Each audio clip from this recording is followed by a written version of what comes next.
Jameson Williams, a name that has been polarizing in Detroit sports since April of 2022. And while we did not get to see much of him in year one, we had to wait a little while to see him in the regular season in year two. And that is coming this Sunday against the Carolina Panthers, where he should get the opportunity to play. But what was Jameson Williams doing? What has he been doing while he's been off? They say the best teacher is experience. And I think we can all attest to that you can tell somebody something over and over and over, but until they experience it themselves, then they really don't fully get it. And I was wondering about that when Jameson Williams got suspended for gambling. Now, we all thought it was unfair. The NFLPA agreed, and they got the NFL to not only reduce that suspension, but also to put some steps in place to not go that hard that fast. And Jameson Williams had to pay the price and time served. But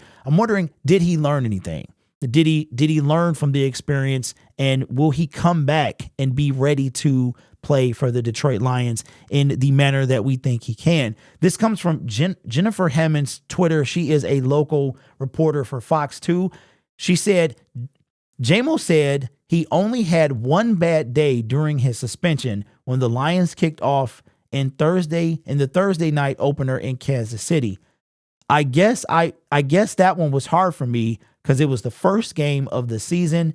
Calm down after that. And I have to know that was hard. The atmosphere was ridiculous. You have a chance, because what he may or may not know is that we don't get to play them again in Arrowhead for quite a while, matter of fact, they're in the AFC. So I want to say every 4 years you play, they rotate. Then the next time we play them, they'll come here. And then the time after that, we'll go there. There might be a way in between those 4 years based on scheduling and where we end up that we could play them in Arrowhead. We've gone to Dallas 2 times in a row, but they are NFC opponents. But this was a special trip.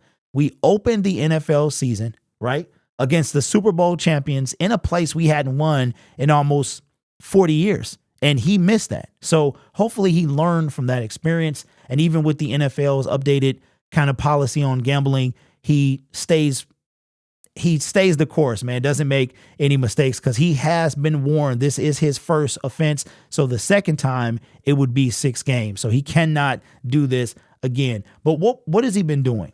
What has he been doing while he's been off? One thing that we saw during the preseason was hands. That Jameson Williams, he's got the speed. He is getting better at running routes, but his hands were something that we called into question. And I thought this was kind of telling of the young man and what he's been doing while he's been suspended. Coming from Mike Payton, JAMO spent time with his jugs machine. So meaning he owns his own jugs machine. That's a step right there. He said he caught 100 balls a day. He's been away since August 29th and got back yesterday. So if you do the math, that's 3,300 balls. Now, I already know what you guys are going to say. And it's not that other thing. It's not pause. It's going to be, well, why didn't he catch more than St. Brown? St. Brown is a whole different breed. St. Brown is also older. Jameson Williams just turned 22. St. Brown, I believe, is 24. But St. Brown probably has better work ethics than you and I combined. So we can't compare everybody to St. Brown. St. Brown is a 4th rounder that probably, if you could redraft, you would take him in the 1st round. So, but the fact that Jameson Williams knew he had something to work on and he worked on it, you wonder, what do you do when nobody's watching? What do you do when the lights are off? What do you do when you're alone? Jameson Williams apparently put in some work. 100 balls a day since August 29th. That should automatically give him better hands, which is probably our biggest concern with him coming back on the field. And we need him to have that. He's got the speed. He can blow the top off defenses, but his hands were an issue. Hopefully he's gotten better, and hopefully he is still having the same type of routine. He doesn't let his foot off the gas, because there are a lot of expectations for Jameson Williams that you can't, you got to call a spade a spade. You're taking 12 overall. Anybody taken in the 1st round who does not perform or underperforms will be labeled a bust. There's nothing they can do about that, but go out there and show why they were taken where they were taken. That's why St. Brown is so good. He remembers all 16 receivers taken before him.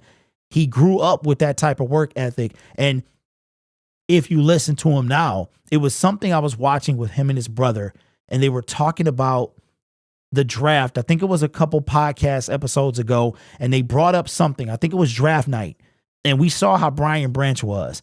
St. Brown did not want to talk about draft night. I think that was it, but I'm sure you watched it, so let me know if I'm on the right track in the comment section. But not everybody is cut the same. But Jameson Williams does have something to prove, but it's something that I like to remember, because I'm the same way, like St. Brown, same way, driven by a certain thing. And sometimes I wonder, if I didn't have it, how would I be? But hopefully I get this right the first time. It's not about proving someone else wrong. It's about proving yourself right.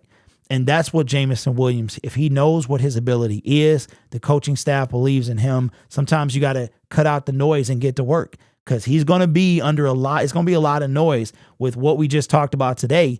If he's dropping balls, man, people are going to be on his head. So he has to come out there, block it out, do what he knows how to do, which is play football. Now he's got to elevate it to a higher level and show his worth. And I think he's going to do that. But let me know your thoughts in the comments below. Jameson Williams and his return. What expectations do you have of him?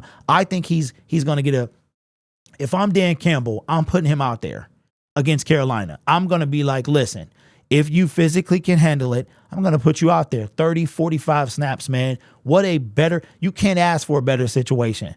At home, hungry young man, a team that we should beat the brakes off. Put him out there, man. Put him out there and see what he can do. Remember, we played them in a preseason game. He didn't get to play that game. That was the last preseason game of the season. I put him out there, and I just say, Hawk smash. Go out there and show me what you got. Make that team 0-5 and go off on them. But we'll see what they have in store. You guys are awesome. Take care of yourself and each other. And as always, go Lions.